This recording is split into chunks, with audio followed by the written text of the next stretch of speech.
FSN Radio. It's all about what's next. Go to financialsurvivalnetwork.com and sign up for your free weekly newsletter. You'll also get 3 free reports. The Financial Survival Network. It's all about what's next. Welcome. You are listening to the Financial Survival Network. I'm Kerry Lutz. Today is October 17th, 2017, a rainy day in South Florida.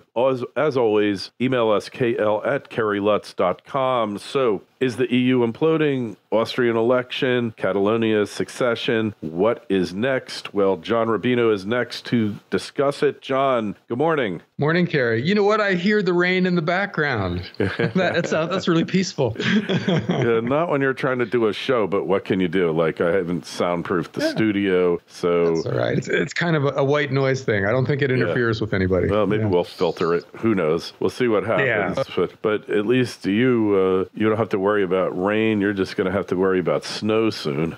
Yeah. There will be precipitation where I am, but it won't be peaceful and white noisy like what you got. But anyhow, as always, there's lots of scary things happen in the world, Kerry. You know, we've been doing this for how many years now? And every time we can open the show with, oh my God, in the last week, this happened and this happened. Man, it looks like disaster is on the way. And for some reason, disasters never come from the scary stuff that is happening. So I don't know what to make of what's happening now because it's scary, you know, but we seem to be so resilient with all the money that the central banks are creating and tossing out into the financial markets that it kind of papers over these fairly serious cracks in the global financial system. But most recently, in the U.S., the yield curve is flattening. Now, the yield curve is basically the difference between interest rates on long-term Treasury bonds on interest rates on short-term Treasury paper. When it trends towards zero, in other words, long rates are the same as short rates, that's a sign that the economy is slowing down, and it usually portends a recession. We're now at the point where the past 2 recessions began in terms of the yield curve. So does that mean that the U.S. economy is slowing down, heading into negative territory? Who knows? That's the way it worked the last couple of times. So it's, you know, other things being equal, a scary indicator. Stock prices, meanwhile, keep going up. We're in kind of a melt-up phase right now where we're getting these big gaps up in the S&P 500 and the Dow and occasionally the NASDAQ, which is also a scary thing. That's what happens at the end of financial bubbles, where people who've been resistant to buying and skeptical finally just throw in the towel and say, oh, I need me some of that easy money. And they buy at whatever price. You know, they put in at the market orders with their broker, which gaps stocks up. And you see action like this. Something that's related to that is that the number of people shorting volatility just hit a record. In other words, they're betting that the markets stay placid from here on out. And usually when you get people all on that side of the bet, they're wrong, you know? So we got a very crowded bet shorting volatility, also a very crowded bet buying equities at pretty much any price, and a flattening yield curve. Take those things together and you've got a recipe for recession. At the same time that the Federal Reserve is starting a tightening cycle. So historically, that was, you know, that was news that was going to lead to a bear market and a recession. Whether it happens this time or not is anybody's guess because, as I said, all that money that's being tossed out into the market by not the Fed this time, but other central banks is fungible. You know, if the Japanese central bank creates a lot of money and throws it out there, it doesn't just stay in Japan, it just circulates in the global economy. So the Bank of Japan and the European Central Bank are still in easing mode, and that's liquefying the global economy and leading to price melt-ups. Where that ends is hard to say because it's uncharted territory. We've never had big central banks doing crazy stuff like this before. And it's a fairly safe bet that it leads to where most crazy things lead to, which is some kind of disaster. But whether it's this year or next year is is impossible to say. But I tell you, though, just based on history, which is hard to get away from, if you're fairly old like me, you remember all this stuff. You remember the last time it was like this and everything blew up. And then you remember the time before the last time when it was like this and everything blew up. So it's very hard to just say, buy at any price because this time it's different. It's easier for a 22-year-old equity trader to do something like that because he's never seen a cycle before, and the more cycles you've seen, the more locked into the idea that history matters you become. It does matter. I'm pretty locked into that. Yeah. So it's really hard to think this is a good thing. Mm-hmm. And it's very easy to see a disaster coming. But you got to recognize that the kind of global inflation in asset prices that we're generating is so unprecedented that we can't necessarily use history to give us trading signals anymore. Yeah. And we'll only know how this plays out in retrospect. After it happens, we'll be able to look back and say, oh, well, obviously, when this happened, that was going to happen. But we won't know that until we're looking at it with a year or so of hindsight. Yeah, well, it's just a question of when. Every boom ends with a bust, right? Correct? Everyone so far. Yeah. Has there ever been one that hasn't ended? Well, not in 3,000 years of history, but maybe this time is different. I suspect that it is different, but in a bad way. That we're going to build up some imbalances that are just so overwhelmingly unprecedented that when they finally are rectified through some kind of market action, that the action is going to be commensurately crazy, So we'll see. We can't know when.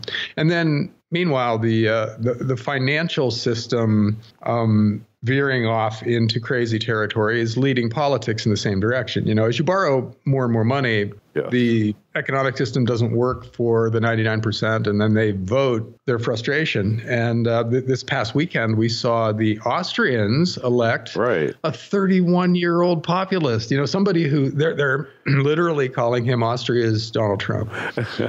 And Donald Trump Jr.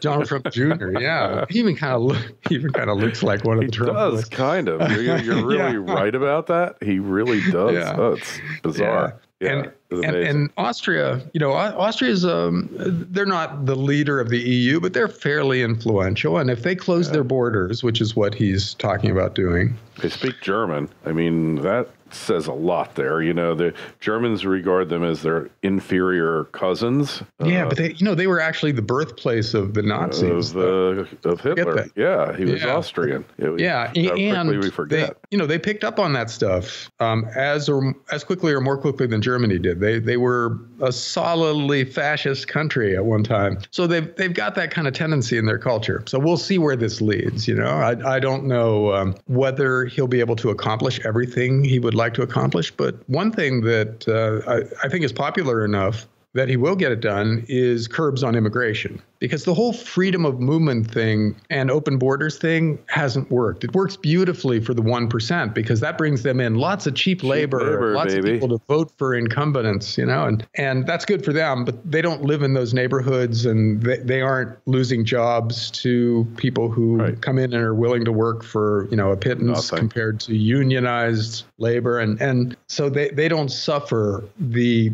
downside of free everything, free borders or open borders, freedom of movement, free trade, stuff like that. And there are an awful lot of people in the 99%, who can vote pretty much anybody into office that they want to. And that's what we're seeing now. And you're also seeing separatist movements or secession movements around the world now where people who don't feel like they're part of the country itself, of the main population group, and don't feel like they're being well treated by the central government, are just saying, well, alienation. The heck with it. Yeah, alienation in your own country. That's a bad thing. That is a fraying at the social bonds. What makes us civilized here, John? It really is. It's dangerous for a country. And combine that frustration with technology, which makes it very easy to envision a region as a separate country. Because, if your people do their internet searches through Google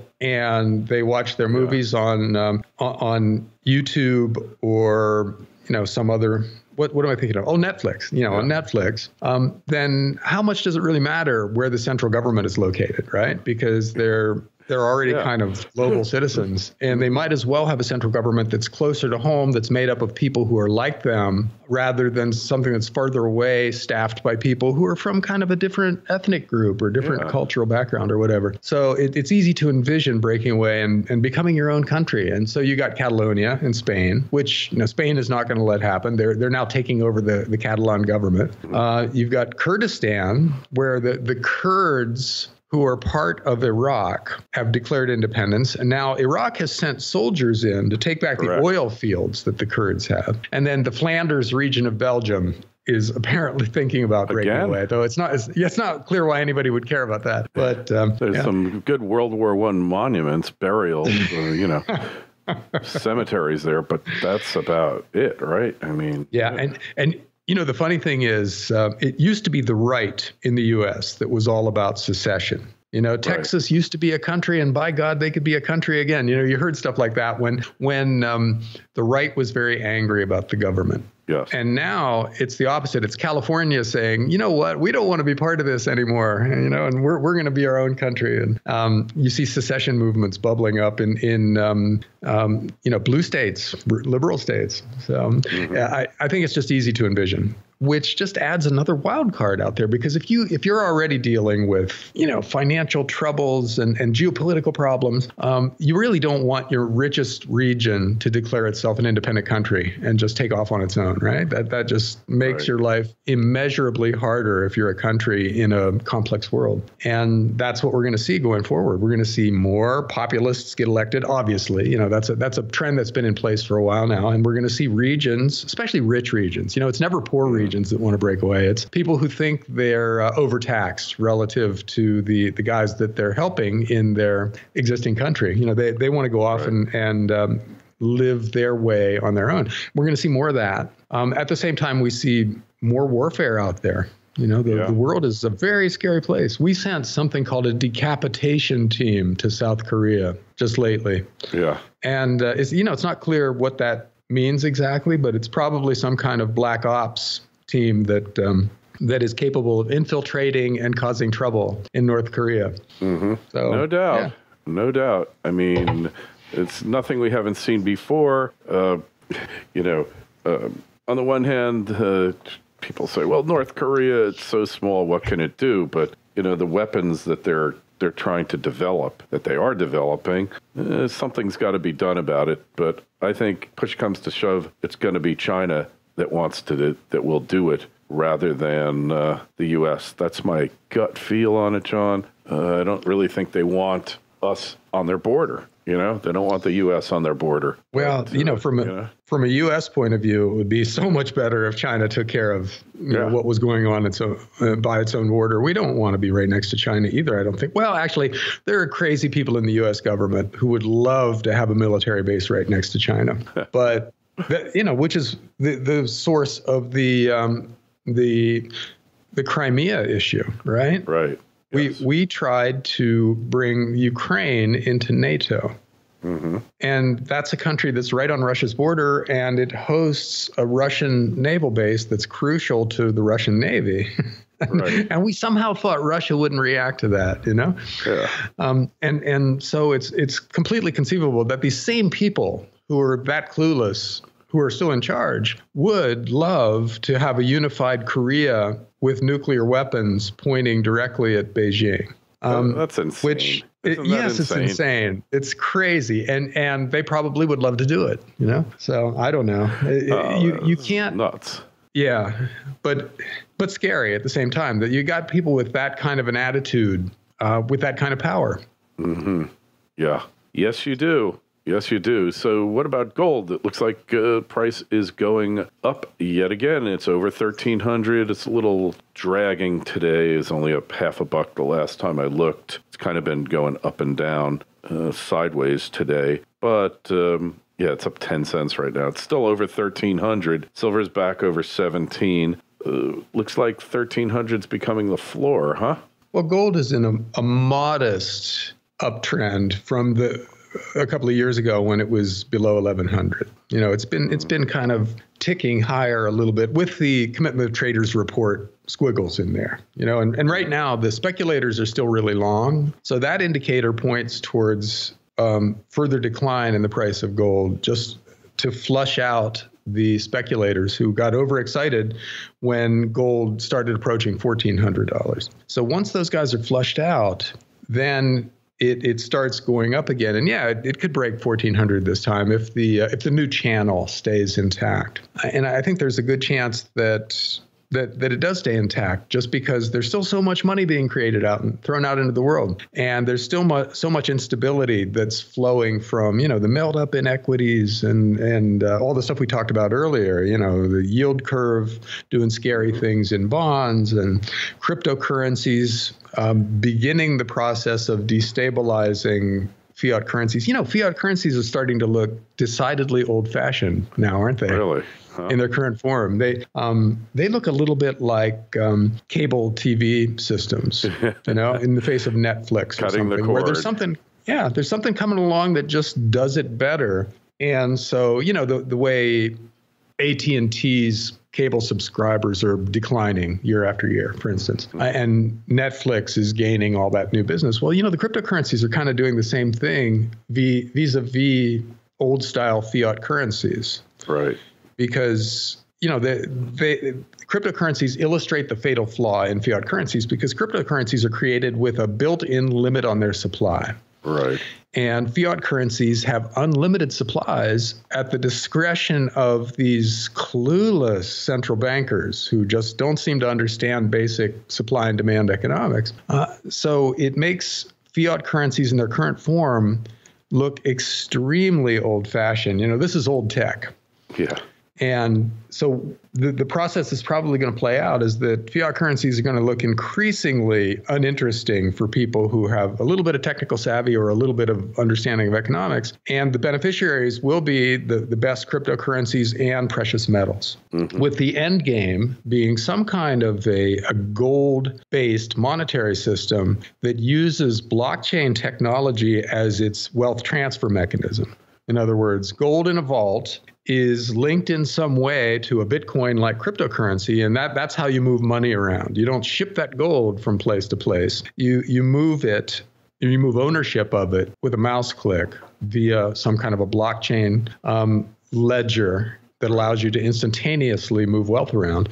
And that's a pretty exciting idea, because the gold still exists. It can't be hacked. The cryptocurrencies that you're using as your checking account, effectively, they can be hacked. They will be hacked. They can, and they will be hacked. But they don't hold all that much value, because the gold is a physical reality sitting there. It can't just vaporize the way, Bitcoin can vaporize right now. If the exchange that is holding all your Bitcoins fails or is hacked or is made illegal by the local government, then where do your Bitcoins go? They can just disappear. Or if the internet goes down, then you can't access whatever you've got online. So, if you've got physical gold and silver at home, and then your monetary system is based on physical gold stored in a vault that's super safe somewhere, then all you've lost, if there's a hack that takes down the banking system or the power grid for a while, is access to whatever you had online. You can still spend your gold and silver coins or the,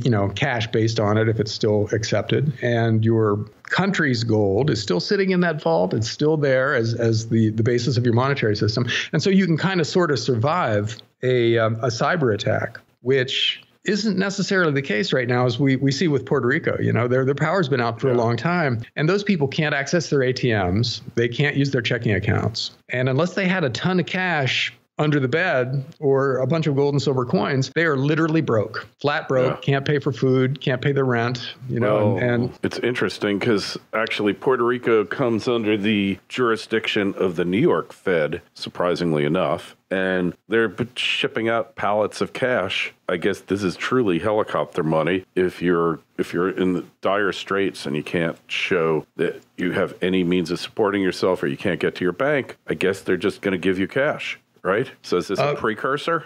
Yeah, and there won't be any fraud in that process. That's going to be really nice and clean and simple. Yeah.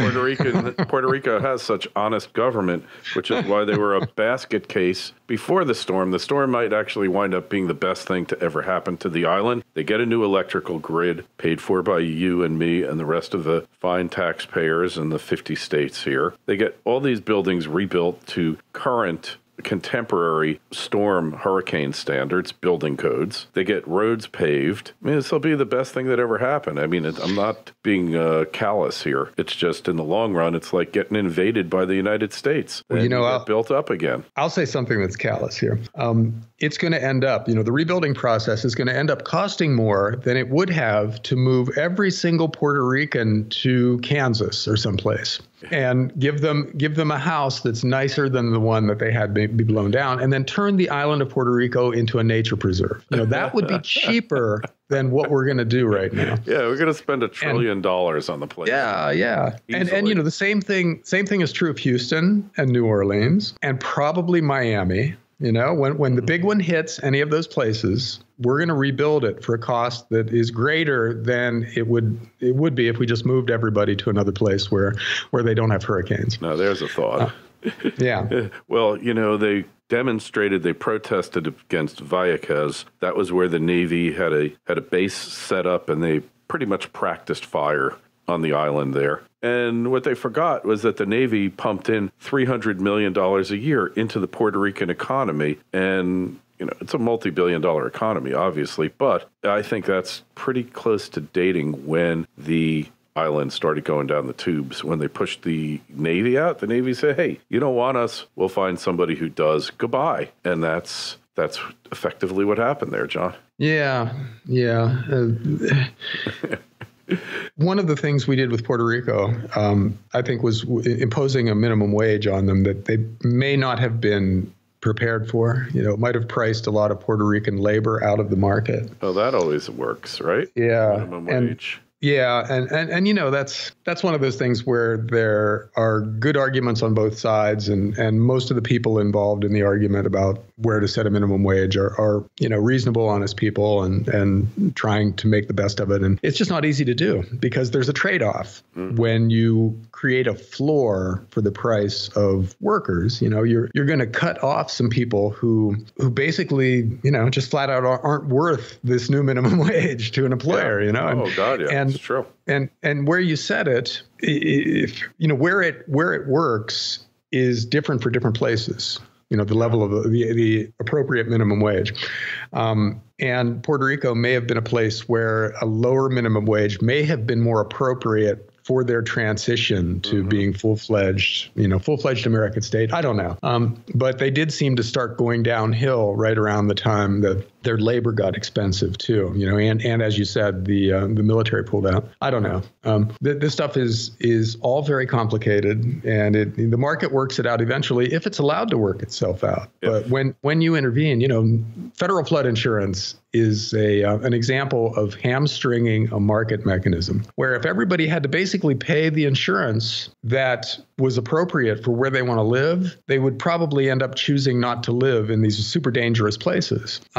And the fact that we go back and, I think you and I talked a couple of weeks ago about the Houston thing where Harvey flooded a bunch of houses, but that wasn't the first time. And there are houses there that have been rebuilt 6, 7, 8 times over the decades at a cost 5 or 6 times the value of the house by taxpayers. Right. You and I have paid for that. Yeah, it's absurd. And it would have been so much cheaper just to ship those people to another place and give them a nice house over there that's not going to be blown down, or tell them, from now on, you got to pay the insurance on this thing, and you have to fix it if it gets blown down again. And then those people can decide what they want to do with their lives based on the costs of different alternatives. We don't, most people don't get to live in Manhattan because Manhattan is too expensive. But we don't have the government saying, oh, we'll ship you into Manhattan and give you an apartment because it's the right thing to do. You deserve it. You don't deserve it. It's an expensive place. If you don't make the money to live there, you shouldn't live there. And it's the same thing with natural disaster propensity and lots of other factors. We should weigh all the options when we're deciding where to live, and then carry our own weight, pay our own bills when we decide to do something. And Absolutely. That's something that we're missing now with all the bailing out the big banks. You can start at the top and say, Jamie Dimon should be broke by now. He should have lost all his money during the bubble bursting in 2007. But no, we bailed him and all his buddies out at JP Morgan Chase and Goldman Sachs and everything. And they're still rich guys. Well, we shouldn't have done that, obviously. But it's something that starts at the top and then flows all the way through society, where we're socializing risk. Yeah, and privatizing profits. And that is the worst of all possible scenarios. Anyway, check out John's work over at dollarcollapse.com. Sign up for his newsletter. Sign up for our newsletter at financialsurvivalnetwork.com. Twitter feeds at Kerry Lutz and the Facebook page Financial Survival Network. John, we will catch up with you next week. Thanks, Kerry. Talk to you then. FSN Radio. It's all about what's next. Go to financialsurvivalnetwork.com and sign up for your free weekly newsletter. You'll also get 3 free reports. The Financial Survival Network. It's all about what's next.